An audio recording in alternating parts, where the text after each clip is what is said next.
HSC হিসাব বিজ্ঞান প্রথম পত্রের আজকের ভিডিওতে সকলকে স্বাগত জানাচ্ছি। এই ভিডিওতে এইচএসসি হিসাব বিজ্ঞান প্রথম পত্রের দ্বিতীয় অধ্যায় হিসাবের বইসমূহ অধ্যায় হতে ঢাকা বোর্ড 2022 সালে আসা একটি গুরুত্বপূর্ণ অঙ্ক সমাধান করা হয়েছে। আমাদের প্রতিটি ভিডিওতে হিসাব বিজ্ঞান প্রথম পত্র ও দ্বিতীয় পত্রের বিগত সময়ে বিভিন্ন বোর্ডে আসা গুরুত্বপূর্ণ অঙ্কসমূহ সমাধান করা হচ্ছে। আমরা আজকে সমাধানকৃত প্রশ্নটি পড়ে নিব। সোনালী ট্রেডার্স 2021 সালের 1 জানুয়ারি তারিখে নগদ 1,50,000 টাকা, আসবাবপত্র 30,000 টাকা এবং 70,000 টাকা ঋণ নিয়ে ব্যবসা আরম্ভ করে। উক্ত মাসে প্রতিষ্ঠানটির অন্যান্য লেনদেন ছিল নিম্নরূপ। 2021 সালের জানুয়ারি 5 তারিখ পণ্য ক্রয় করা হয়েছিল 48,000 টাকা, জানুয়ারি 13 তারিখ বাকিতে পণ্য বিক্রয় করা হয়েছিল 35,000 টাকা, জানুয়ারি 19 তারিখ উত্তোলন ছিল 6,000 টাকা, জানুয়ারি 25 তারিখ ভাড়া প্রদান 15,000 টাকা, জানুয়ারি 23 তারিখ কমিশন পাওয়া গেল 3,000 টাকা। শুধুমাত্র এই লেনদেনগুলো রয়েছে, তার অধীনে ক খ গ তিনটি কাজ রয়েছে। ক নম্বর কাজটি হচ্ছে সোনালী ট্রেডার্সের প্রারম্ভিক মূলধনের পরিমাণ নির্ণয় করো। খ নম্বর কাজটি হচ্ছে জানুয়ারির 1, 12, 19 ও 30 তারিখের লেনদেনগুলো কারণ সহ ডেবিট ক্রেডিট নির্ণয় করো। আর গ নম্বর কাজটি হচ্ছে জানুয়ারির 1, 5, 12 ও 19 তারিখের লেনদেনগুলো হিসাব সমীকরণের প্রভাব দেখাও। তাহলে প্রথম কাজ হচ্ছে প্রারম্ভিক মূলধন নির্ণয় করা। এক্ষেত্রে 2021 সালের জানুয়ারি 1 তারিখে নগদ আনা হয়েছে 1,50,000 টাকা এবং আসবাবপত্র হিসেবে আনা হয়েছে 30,000 টাকা। এই দুইটি সম্পদ এনে ব্যবসা শুরু করা হয়েছে, তার পাশাপাশি ঋণও ছিল। এক্ষেত্রে আমাদের প্রারম্ভিক মূলধন হিসেবে 1,50,000 টাকা এবং 30,000 টাকা এই দুইটি টাকায় আসবে।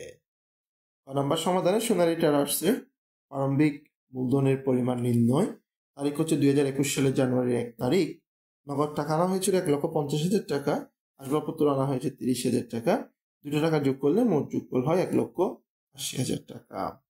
ক নম্বর কাজটি হচ্ছে জানুয়ারি 1, 12, 19 ও 30 তারিখে লেনদেনগুলোর কারণ সহ ডেবিট ক্রেডিট নির্ণয় করা। আমাদের এখানে যে নির্ধারিত লেনদেনগুলো রয়েছে সেই লেনদেনগুলো কারণ সহ ডেবিট ক্রেডিট নির্ণয় করতে হবে। কারণ সহ ডেবিট ক্রেডিট নির্ণয়ের ক্ষেত্রে আমাদের যে বিষয়টি মাথায় রাখতে হবে সেটি হচ্ছে আমাদের আধুনিক হিসাবের শ্রেণী বিভাগ অনুযায়ী মোট হিসাব হচ্ছে 5টি। তার মধ্যে প্রথম হচ্ছে সম্পদ। সম্পদ যদি বাড়ে তাহলে ডেবিট হবে, সম্পদ হ্রাস পেলে ক্রেডিট হবে। একইভাবে দায় যদি বাড়ে তখন ক্রেডিট হবে, দায় হ্রাস পেলে ডেবিট হবে। আবার ব্যয় যদি বাড়ে তখন ডেবিট হবে, ব্যয় কমলে ক্রেডিট। আয় যদি বাড়ে তখন ক্রেডিট হবে, আয় যদি কমে তখন ডেবিট হবে। আর মালিকানা সত্ত্ব বাড়লে ক্রেডিট এবং মালিকানা সত্ত্ব কমলে তখন ডেবিট হবে। সেই নীতিটি মাথায় রেখে আমাদের ডেবিট ক্রেডিট নির্ণয় করতে হবে। খ নম্বরের কাজটি করার জন্য প্রথমে একটি চক প্রস্তুত করতে হবে। এক্ষেত্রে তারিখ, বিবরণ, আর ডেবিট অথবা ক্রেডিট, তারপরে হচ্ছে টাকা এবং এরপরে হচ্ছে কারণ। প্রথম হচ্ছে 1 তারিখ। 1 তারিখে নগদ আনা হয়েছে 1,50,000 টাকা, আসবাবপত্র আনা হয়েছে 30,000 টাকা, 70,000 টাকার ঋণ আনা হয়েছে এবং এগুলো নিয়ে ব্যবসা শুরু করা হয়েছে।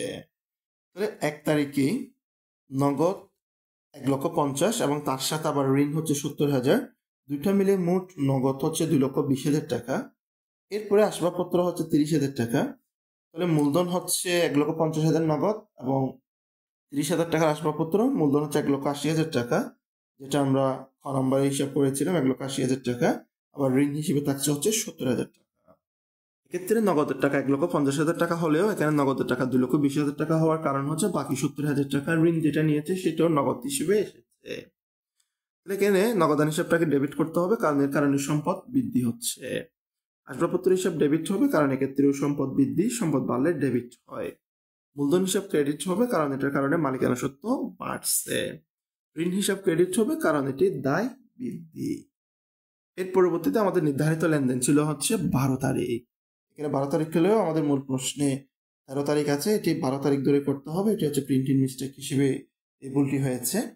তারা বাকিতে পণ্য বিক্রয় 35,000 টাকা। এক্ষেত্রে প্রাপ্য হিসাবকে ডেবিট করে তার বিপরীতে বিক্রয় হিসাব ক্রেডিট হবে। প্রাপ্য হিসাব ডেবিট হবে, কারণ এর কারণে বাকিতে বিক্রয় করা হয়েছে, আমাদের প্রাপ্য হিসাব বা সম্পদ বাড়তেছে।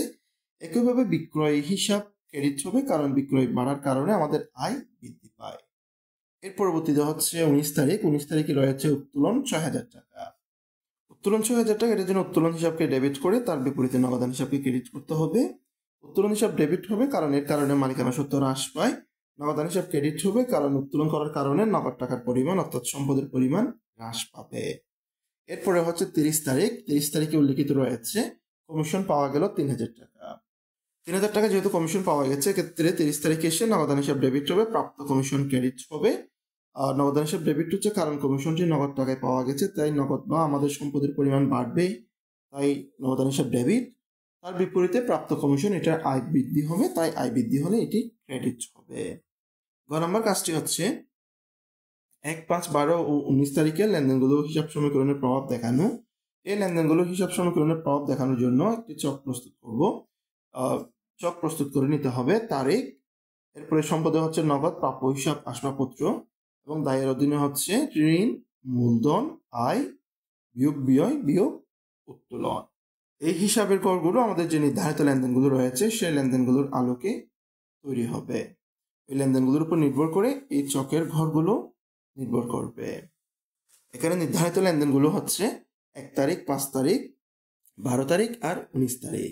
1 তারিখে নগদ আনা হয়েছে 1,50,000 টাকা, আসবাবপত্র 30,000 টাকা, ঋণ আনা হয়েছে 70,000 টাকা। এগুলো নিয়ে ব্যবসা আরম্ভ করা হয়েছে। যেহেতু ঋণ আনা হয়েছে তাই নগদ 1,50,000 টাকার সাথে এই 70,000 টাকা ঋণের টাকাও যুক্ত হবে, তাই নগদের টাকা হবে 2,20,000 টাকা, আসবাবপত্র 30,000 টাকা। ক্রেডিট পাশে দায় ও মালিকানা সত্ত্বের পাশে ঋণের গড়ে হবে 70,000 টাকা এবং অবশিষ্ট টাকাগুলো মূলধনে থাকবে। 2021 সালের জানুয়ারি 1 তারিখ নগদের গড়ে লেখা হলো 2,20,000 টাকা, আসবাবপত্র 30,000 টাকা, ঋণ 70,000 টাকা, অবশিষ্ট 1,80,000 টাকা হচ্ছে মূলধন। এরপরে 5 তারিখে ছিল পণ্য ক্রয় 48,000 টাকা।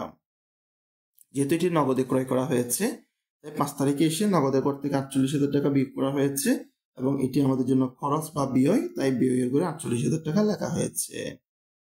এর পরবর্তীতে বিয়োগ করে 2,20,000 টাকা থেকে 48,000 টাকা বিয়োগ করে 1,72,000 টাকা নিচে বিয়োগফল নেমে যাবে।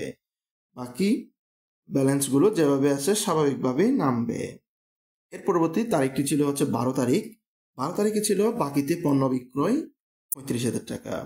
এটা যেহেতু বাকিতে বিক্রয় করা হয়েছে তাই এটি প্রাপ্য হিসাবের ঘরে বসবে 35,000 টাকা। পণ্য বিক্রয় করলে আয় হয়, তাই আয়ের ঘরে বসবে 35,000 টাকা। এর পরবর্তী তারিখটি ছিল হচ্ছে 19 তারিখ এবং 19 তারিখের লেনদেনটি ছিল উত্তোলন 6,000 টাকা। উত্তোলন নগদে করা হয়েছে তাই নগদের ঘর থেকে 6,000 টাকা বাদ যাবে এবং এদিকে এসে উত্তোলনের ঘরে 6,000 টাকা বসবে। এরপরে যোগফলটি নামিয়ে দিতে হবে। 1,72,000 টাকা থেকে 6,000 টাকার বিয়োগ করে দিলে 1,66,000 টাকা। প্রাপ্য হিসাবে আছে 35,000 টাকা, আসবাবপত্রের ঘরে আছে 30,000 টাকা, ঋণের ঘরে যোগফল হচ্ছে 70,000, মূলধনের ঘরে 1,80,000, আয় হচ্ছে 35,000, ব্যয় হচ্ছে 48,000 এবং উত্তোলনের ঘরে হচ্ছে 6,000। এবার মোট যোগফলটি 1,66,000 টাকার সাথে 35,000 এবং 30,000 এই দুটি যোগ করলে 2,31,000 টাকা হবে। একইভাবে 70,000, 1,80,000, 35,000 এই তিনটি যোগ করে ব্যয় এবং উত্তোলন দুটির আগে যেহেতু বিয়োগ চিহ্ন আছে 48,000 টাকা এবং 6,000 টাকা এই দুটি বিয়োগ করতে হবে। বিয়োগ করলেও 2,31,000 টাকা আসবে। সম্পদ এবং দায় যোগ মালিকানা সত্ত্ব দুইটি পাশেরই যোগফল সমান হচ্ছে। আমাদের ক, খ, গ এই তিনটি কাজে ছিল, তিনটি কাজই সমাপ্ত হলো।